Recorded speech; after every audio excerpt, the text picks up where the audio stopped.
Bonjour, chers téléspectateurs de notre émission. Venez réaliser vos rêves. Aujourd'hui, je ne suis pas seul. Je suis avec le groupe Mission Internationale de Papa Mbemba. Abonnez-vous sur notre chaîne Shekina Ministry S&M. Bonjour, Papa Mbemba. Ouais, bonjour, grand journaliste. Bonjour, les amis. Bonjour. Comment vous allez? Très bien. Papa Mbemba, vous vous sentez? Ouais, ça t'aide bien, malgré le confinement. Et moi, ils ont rendu la vie difficile. Mais à part ça, ça t'aide bien. Voilà, Dieu soit loué. Papa Mbemba, tu as dit qu'on a une mission à Bissot, de réaliser vos rêves. Est-ce que Papa Mbemba, tu ne t'es pas au Pandawa? Bon, Papa Mbemba, na salement papa parcours mingi, c'est bien parcours mingi, mais si vous qui na bandeli musala, babi et l'on zara les bandeli nango, de l'homme monté du maka au hasard, donc bandaki les autres.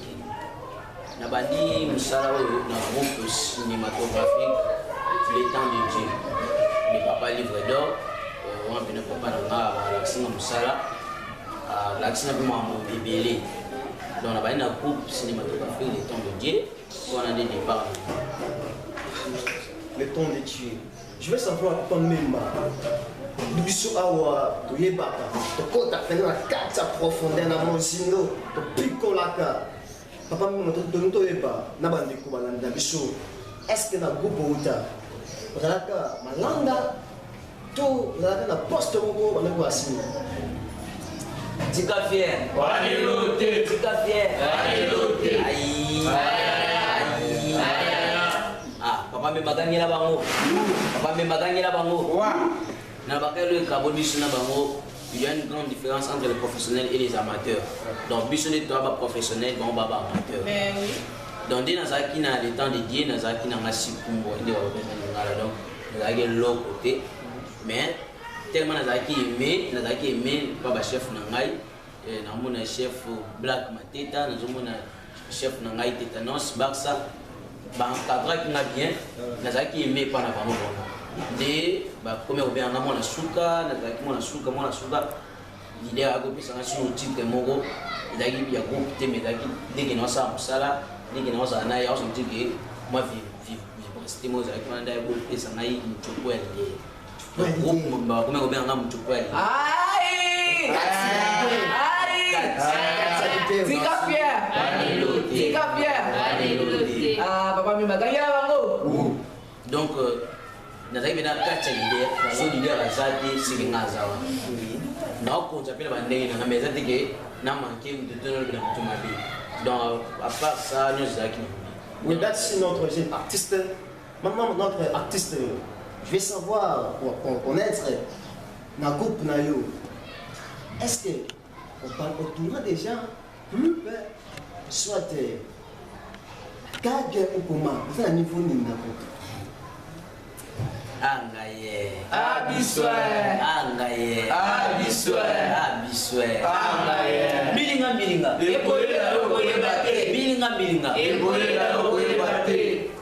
Quand on va, nous allons continuer. Tournage est retourné. Toujours tourné déjà. Image de la chaîne de Shekina Ministries SM.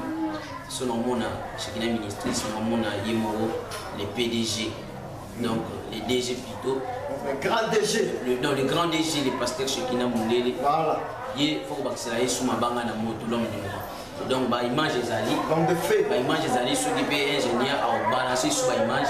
À balancer caméra de sentir que bah image des ali il y a des gars. Donc devait poteau ne tombera jamais. Donc on va voir si na binones. Donc c'est-à-dire il y a peine binones. Donc c'est un peu ça. Tout est bas. On peut se dire on est clair ici. On peut se dire clair. Avec la clarté dans l'eau. Est-ce que notre réalisateur a balancé? Je sais pas moi. Bah, Gag a balancé, bah, soit des épisodes du gros salade ou comment? Bon, dès que moi, l'épisode du nan comme dans ma pièce, comme la pièce pour le voyer dans les allons des banderies, chaîne des banderies, pour bientôt lancer dans ma date, chaîne les zones show, les simons au côté de l'épisode.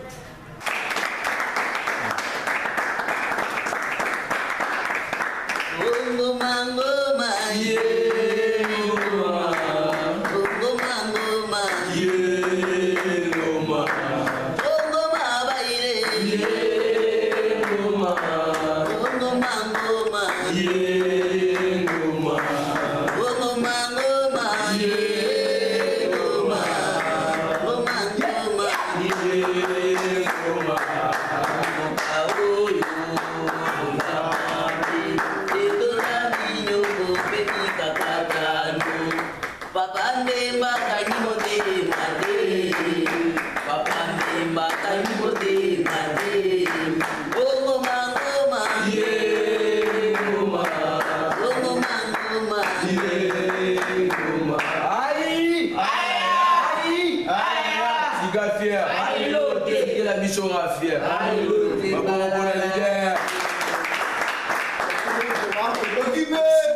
Merci. Comprenons-nous ici, il y a vraiment l'ambiance, il y a vraiment trop de grandes choses, comprenons vraiment. On continue avec notre cher invité, notre artiste caractère, Mboka Congo, notre adversaire, voilà, voilà, oui, notre papa, toujours comme notre deuxième question, elle était. Donc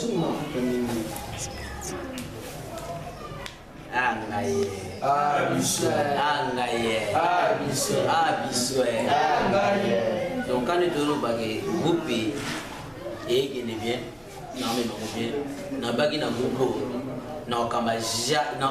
génération nyos. Donc ils ont beaucoup, ils ont biba botami le lor le kana groupe. Donc c'est-à-dire que tant que nous avons un groupe, c'est non mi mango bien ana bana nga no mi mango bien nga binga ba bana de na binga ba ngoba masana nga ba vena nga ba yana nga ya bulu mais imuti monda ko mbali ki na zamona ya papa me mbeba zamona ya papa me mbeba tona ba tika fia wani lote bongo na safia kwa on artiste ko biyo ba massa on se randingi moko c'est que yo za leader te to zandenge mo na libanda mais na niveau A c'est que na zafe leader artiste na moni artiste. Voilà, sans plus tarder, notre artiste, Papa Mimba. Notre troisième question, ils allaient dire, vous avez un soutien dans le groupe de l'Union. Comment vous avez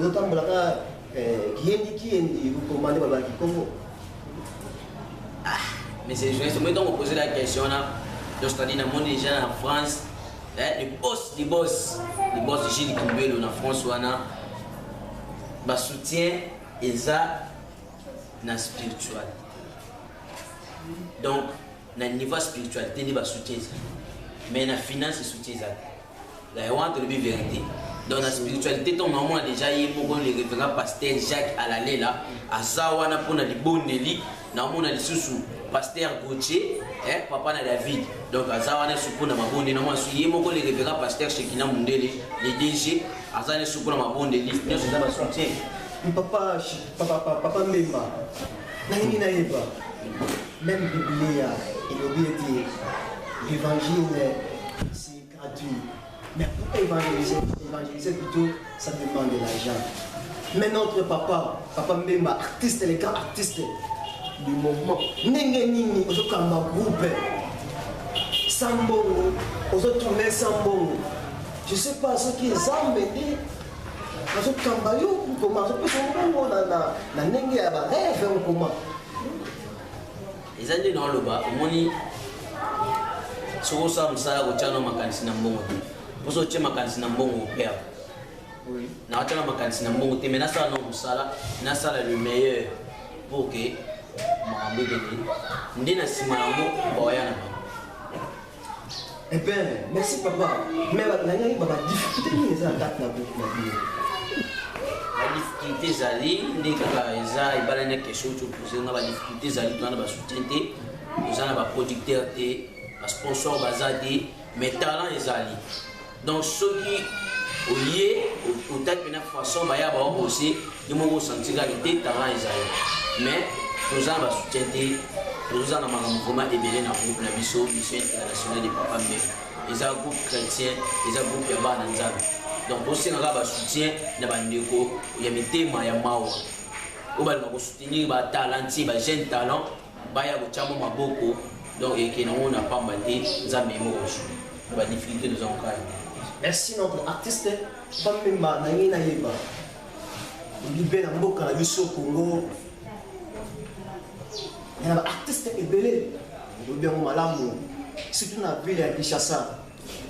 Mais je sais que parmi vous, les artistes, il y a tant de polémiques.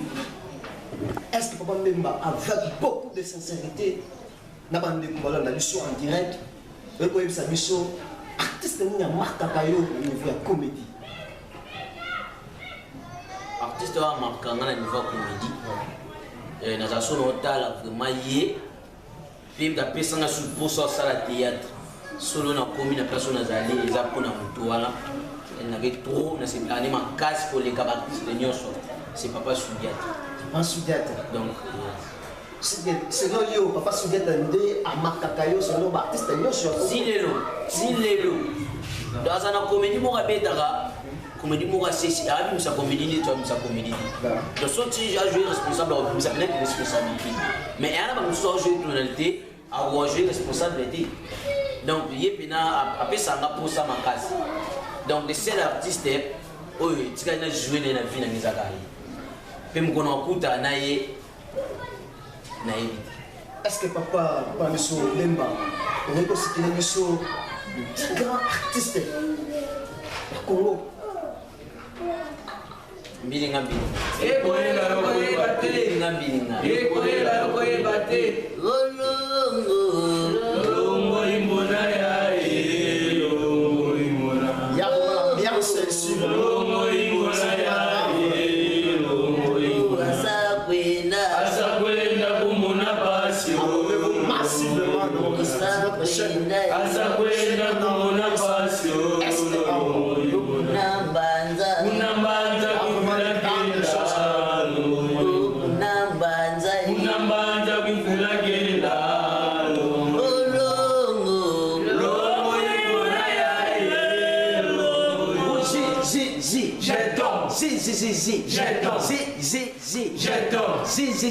J'attends moni mamoyo misunaye bangisa kanga bafili yo bape zongisa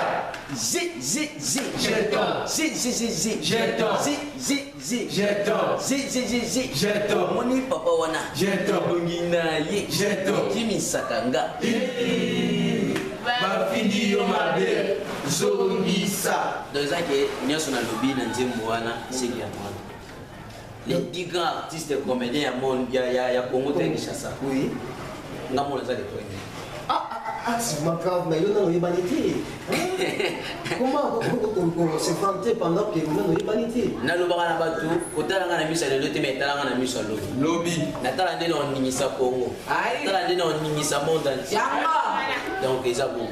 Et là, quand ils ont artiste, Papa Mbemba, ils ont signé mon coeur, orgueil et gratitude parmi vous. Ah, tika fier. Parmi l'autre. Dans nos tika fier, c'est ça dans la fier. Mais au moment où ils ont coeur, pourquoi c'était seulement les 10 grands artistes au Congo? Bon, ça va, c'est nos 10 grands artistes au Congo. Premier artiste, c'est les 10 créateurs. Deuxième artiste, Jésus-Christ de Nazareth. Troisième artiste, c'est Angamoro. Quatrième artiste, c'est Tom Nagé. Merci. Ah, Papa Mbemba.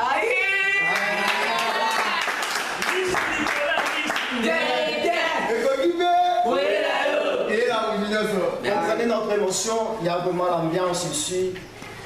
Après que l'artiste, le grand artiste, Papa Flori Mbemba. Ok, Papa Flori Mbemba, tu connais presque à la fin de notre émission. Pour que tu cites Papa Mbemba, mais il n'y a pas.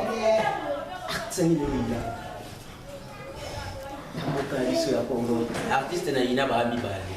Mais ba pesa ngakanda so na omona bango ne bati même film asala ke pesa ngaka kanda. Baza mibale, baza ka mukina mulai.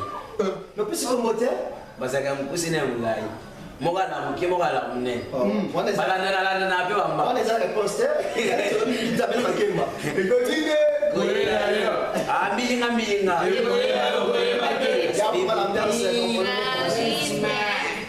Donc, batana mi baliza ka Tom Nagérie. Mais Tom Nagérie, ils ont dessin animé. Même si tu as un combo, tu as une vision directe là. Il y a un habité, comment on a Tom Nagérie. Bon, de monde. Il y a un bon aussi. Il y a un bani Fafiori. Bani Yoka. Combo na bango. Tom Ménager, la dessin animé, c'est pas comment on a remonté. Voilà. Tom Ménager. Donc, Arami Baléo. C'est comme ça. Te na banga nanga affrontement te na banga nanga mututé mais na sala musana ngai na sincérité nyonso waza petit tandis que ba okande ba boya na ba ngai mais yo boya ngai yo zana le lendo biso le fou yo le lendo biso le fou sala ka Majunda. ba ba joueur à solo na terre beaucoup ça un entraînement mais au beti match té donc joueur sur ça entraînement faut beta ma suka na moso za ataka foma est-ce que marqué ngaza siko défenseur Non. ngaza défenseur mais qui va défenseur on soit tchaka pebi poto ti poto frappe pe na ba lipe kota na poto te comment tu sais si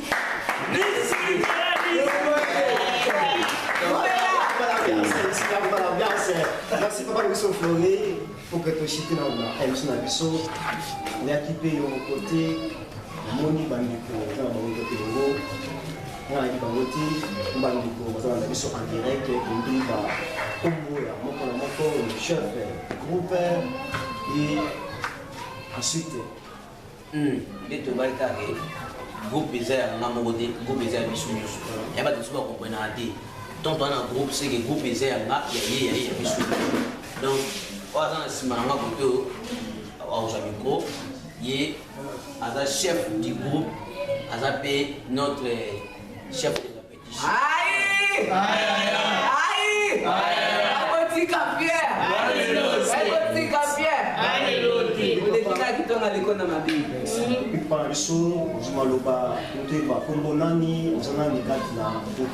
Merci vraiment les deux journalistes pour le signe de respect. Tout le Mahara toujours le voilà petit fier. Quand toujours notre mélodie n'est pas modique. Dans le mouvement de mission internationale de Papa Mbemba, la chef du groupe, mais la chef de la répétition. Donc tout ça, la Simona est trompé sa maman. Donc tout ça va jouer au beau famille, tout préparer, tout bien. Merci notre artiste, les qui sont micro dans les commotions, les co dans le banc vraiment, tant que c'est également ok, au petit comme on a eu au bois qui casse. Bonjour, Mukimo Bimba. Bon, on a pas au Kabulati. On a coupé sa Congo à Kinshasa, Congo Plaza, partout. Non, dans le banc, on sont des na bien na Congo ya artiste homme noir.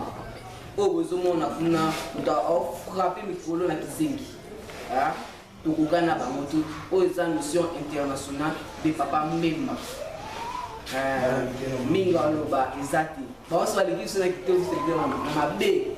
Merci de pour la mission que ça me prend de commencer. De commencer de monio à comme on a mis. Comme on a dit, ma belle Gaza artiste là. Gaza artiste, la benga mina kombo ya Juliana. Ngani kaza mwana ya Papa Mbemba, bisone tozana sima Papa Mbemba, bisone tozosala makambo. Bisone topesa makambo likolo na net. Na pesika bangoki na net po.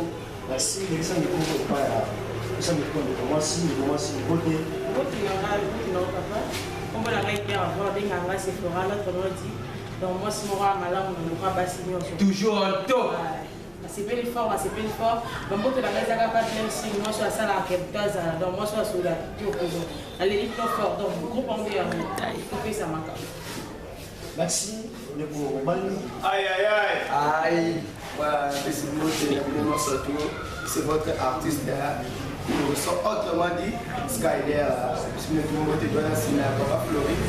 Depuis ce débat, je suis monté dans la moitié depuis Poto, qui est il y a eu un salon de Sébé. Alors, on déco, comment on a dit? Bonjour, je suis David Mbemba,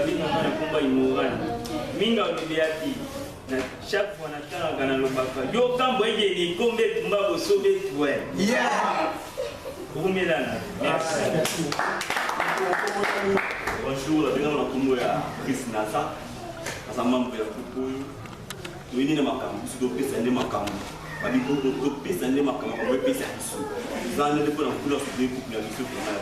suis dans Merci pour la mouvement. Nous avons Florine Bemba. Comme si Adami Nangai, kama bien na reti yaga otandi mandi hizala namuna kuma tandi hizala. Merci. Oui, merci. Quand même, comme la soupe, il y a moi, monde de la peine. Ouais, monde de la fin, on a des fans tout bozo, la biso na niveau net. Pour continuer à s'abonner toujours la chaîne biso et à Shekina Ministries. Puis groupe de bino mission internationale de Papa Mbemba. Ils ont un peu de bino, bande ko ba otina ba passe ya coronavirus. Faut que l'on rappelle ba garde na pour on sait ka et la penda madame. Donc on sait na bande ko bon soutenir groupe na biso beaucoup de saga pour soutenir. Merci pour moi, quelques dédicaces. Ouais, dédicace dans le bosso, dans le merci dans le groupe Mobimba, merci dans le gouvernement de DG, merci dans Pasteur Jacques Alalela, merci dans Pasteur Gauthier, merci dans Gilles Guindoué de France, merci dans Mimé Chibang la Baronne en France, merci dans Force One, Yves Guinet dans niveau à Londres, merci dans Papa Richard Badeka dans Londres. Merci. Merci vraiment, Mandeko Banandi, émission Mabusso. Nous sommes presque à la fin de notre émission. Venez réaliser vos rêves. Ce qui vous se plaît qui n'a émission Oyo. Derrière la caméra, c'était notre caméraman, le grand caméraman d'Amboka Congo, le frère Moïse Binoko.